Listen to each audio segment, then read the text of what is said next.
مین question اٹھا کہ خدا بار بار کیوں اپنا نام ریپیٹ کرتا ہے قرآن؟ کیا وہ ایگوئسٹ ہے؟ اتنا خود پرست ہے خدا بھی کہ اسے اپنے سوا کوئی شے نظر نہیں آتی ہے؟ Why does he mention his name again and again and again؟ پھر یہ راز جو ہے مجھ پہ کھل گیا اللہ کے فضل کا، کہ یہ راز یہ کھلا کہ جب اوپر کی آیت پڑھ کے آپ جس مرض اور طلب کا شکار ہوتے ہو، اس کے بعد وہ اپنے مقدس ناموں کا اندراج کرتا ہے۔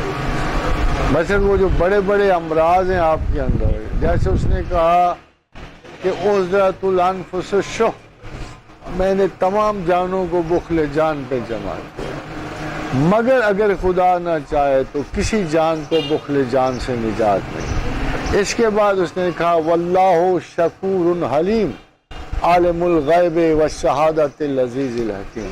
اس میں وہ راز چھوڑ گیا کہ اگر تم شکر کرتے رہو اور حلیم الطبع رہو گے تو تم بخل سے جان چھڑا گے۔ یہ وہ راز تھے جو قرآن کی آیات۔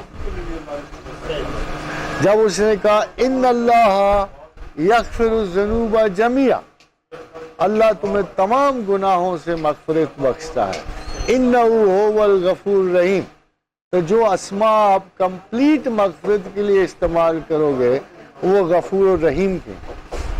پھر حضرت یہ ریپیٹ ہوا کہ ما ابری و نفسی، نفس سے کون بری؟